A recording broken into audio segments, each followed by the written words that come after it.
It's another edition of Time About the Movies. We're looking at the movies released on Thanksgiving weekend 1990. Of course, November 23rd, 1990. And we've got 6 movies to look at, including 2 sequels. So let's go ahead and start with the first one here, the bigger of the two, financially. It's the sequel to 1987's 3 Men and a Baby. Now it's 3 Men and a Little Lady.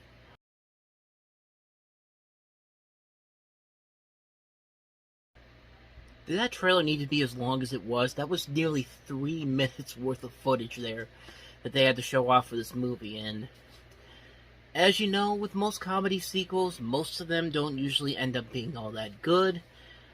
Not that they're bad, not that they're all bad. It's just that most of the sequels that come out, for comedies at least, they're just only half as good as the original film most of the time. And part of the problem is that they always regress the characters back down to where they were in the first movie, and they don't really do anything new and exciting with with the characters in the sequel than they do in the first movie. They're just basically repeating the same premise of the first movie over again. And sadly, that's what you kind of get with 3 Men and a Little Lady. Although there are a little few things here and there that actually do make it kind of enjoyable. Like I like the performance by the little girl in this movie, whose name is not in my head right now. Give me 1 second. I just had the name and I lost it again. Robin Weissman is the name. I'm thinking of somebody else on here, but Robin Weissman is the name of the little girl in this movie, and I thought she did alright in here. And I also thought, surprisingly, Fiona Shaw as Miss Lomax, who actually falls in love with Tom Selleck's character, she was actually really funny in this movie. A lot funnier than I thought she was going to... thought this movie had any right to be. She was actually a fun character in the movie, and I kind of wish they did more with her. But, at least for other movies, I mean. But, I mean, yeah, for the most part, the movie isn't bad. It is trying, but it really does fall into the similar kind of trap that most sequels do. They try to repeat a lot of stuff from the first movie, and it just doesn't work out as well. There are times when they try a little too hard to modernize it for the audience of today. There's the scene in the trailer where you see Tom Selleck, Steve Guttenberg, and Ted Danson rapping, and it's just like, really? We're doing this? And it's just like... It's unfortunate. I mean, the first movie was actually a really solid movie overall, but for the most part, this one here is just okay. It's not one I'd rather watch over and over again, but it could have been a whole lot better. I kind of wish they did a little bit more to make this one a little bit better than the first movie, but I guess I could say that it's not a bad movie. It's just not as good of a movie as the first movie was. It's your typical comedy sequel, pretty much. Like, it's not going to be as good as the first movie, but you can at least say that it's okay. It's better than what you would expect from most comedy sequels, but it's nothing really special. I'm glad I saw it, but it's not one I'm going to pop in again anytime soon, unless I really, really want to watch it again, which is very unlikely to happen. So that's my thoughts on 3 Men and a Little Lady, and coincidentally, it's about as long as that trailer was. We're coming up on the 3-minute mark on that, so let's go ahead and move on to the next movie, the sequel, the far superior sequel, I should say, at least in my opinion, and that was Predator 2.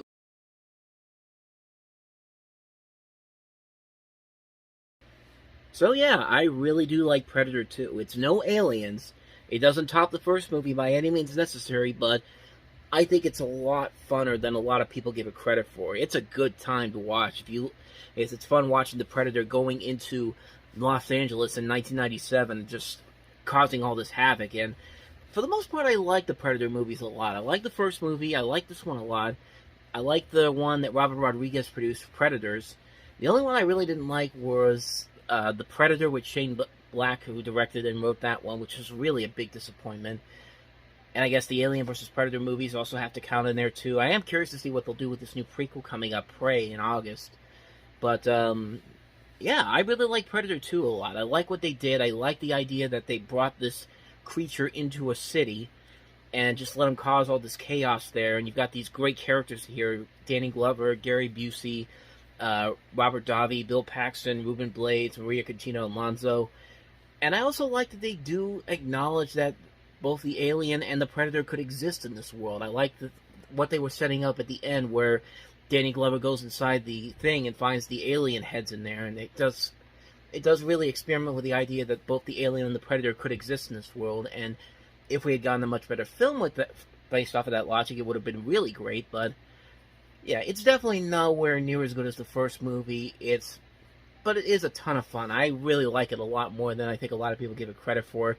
I think the biggest mistake was opening it up on Thanksgiving weekend, because really, when you open a movie like this on Thanksgiving or Christmas, a holiday where everybody wants to come to the movies, it's usually the family films that do a whole lot better. When you have something like this, yeah, chances are it's not going to do well at all. And this, unfortunately, was not a big hit at the box office whatsoever. But it has grown a following over time, and I'm glad to see that, because, like I said, I really do like this movie a whole lot. I know a lot of people still don't have a real love for this, but I still really enjoy it a lot. If you haven't seen Predator 2, really go into it knowing that you're going to have you are going to see at least a better sequel than I think a lot of people will give it credit for. I had a good time with it. I think you will too. So that's my thoughts on Predator 2. So let's go ahead and move on to the next movie, and that is The Nutcracker Prince.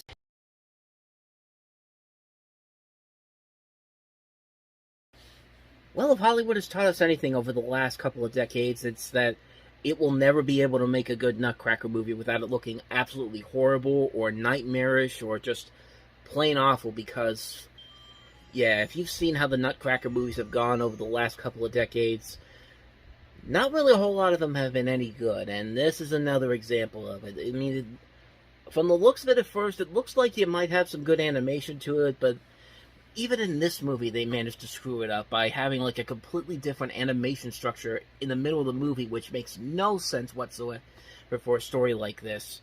And it's a mess of a movie. It really is a mess of a film. It's way too loud. The story doesn't make a whole lot of sense. The casting of all these celebrity voice talents, Kiefer Sutherland, Phyllis Diller, Peter O'Toole, it doesn't really make a whole lot of sense, and it just doesn't work. It's a movie that really just shows how nobody can really make a good Nutcracker movie without it just falling apart at the seams almost immediately. Because we had the Nutcracker in the Four Realms, we had the 2010 movie with the nightmarish rat things that also found a way to bring in Nazism to it, which is just, I mean, how hard is it to make a movie about this and make it good? I mean, why is that so hard to do? It makes no sense whatsoever why nobody can do it right, but sadly that's where it is right now, and I really don't think nobody will ever make a good Nutcracker movie, really, ever, because we've seen everybody try to do it, and it fails miserably almost immediately. And this is another one of those examples. The Nutcracker Prince is a movie that Warner Brothers thought they were going to get on the Disney bandwagon, make an animated movie, hopefully make money. And it did anything but that, unfortunately. So yeah, that's the Nutcracker Prince. And just like I said, it completely tells you that we can't make a good Nutcracker movie nowadays. Someday we will, but I don't know when that's going to be. So let's go ahead and move on to the next movie, and that is Robot Jox.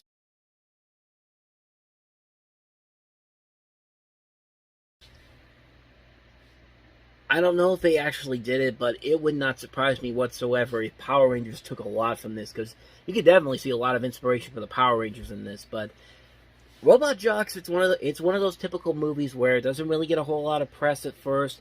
Whatever people that do see the film, it ends up not doing so well critically or financially, but it has this cult following, and I can see why. This looks like a ton of fun, quite honestly. This looks like a good, fun, silly, over-the-top action movie, and I like the robot designs. I like how over-the-top everybody is. I kind of want to see this movie. I'm not gonna lie. Like I said, I haven't seen it, but this trailer really does make me want to see it. I do see like the inspirations for like Power Rangers and all that kind of stuff, and I mean, yeah, it looks like a ton of fun. It's one that I kind of want to check out at some point. That's really all I gotta say about it, because I haven't really seen it. So, yeah, Robot Jox definitely something I might want to check out one day. So, on to the next movie. Paul Newman and Joanne Woodward in Mr. and Mrs.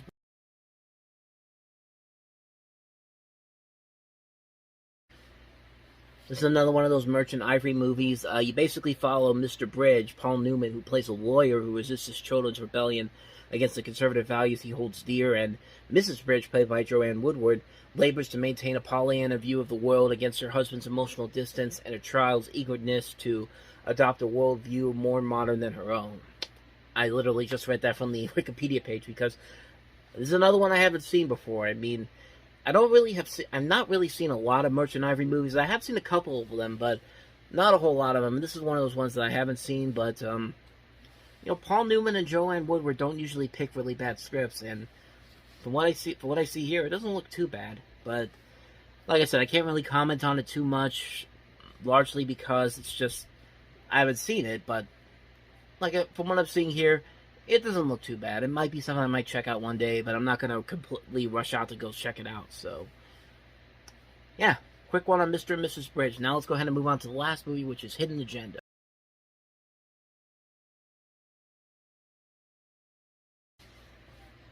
Again, one that I haven't seen before, but I have to admit, this actually does look pretty promising. Especially from the people they have in here. Frances McDormand, Brian Cox, Brad Dourif. It looks like a good political thriller. I'm actually kind of surprised that it hasn't been remade yet, because this looks like a movie that probably would have been remade for an American audience down the line, but it hasn't really done so yet. But who knows? Maybe in a couple of years from now it actually will be. But I mean, it looks promising enough. It actually looks pretty honest about the things that they're trying to talk about here. It looks like a smart political thriller, so maybe one day I'll definitely check it out. So that's all I gotta say on it right now, because I haven't really seen it, but the trailer does show a lot of promise to it. Hidden Agenda. And on that note, we wrap up another edition of Time About the Movies. Next time around, we'll wrap up the month of November with 2 movies. One notable one, Kathy Bates and James Caan and Rob Reiner's Misery. And another one that I'm not too familiar with, Diamond's Edge. So we'll wrap the week off, wrapping up November, and so yeah, 2 movies to look at next time around. So thank you guys for watching, and as always, if you want to see more videos like this, check out the playlist on the next page, check out the previous episode, and I'll see you guys tomorrow for another new episode. So thank you for watching, see you guys tomorrow, and until then, take care.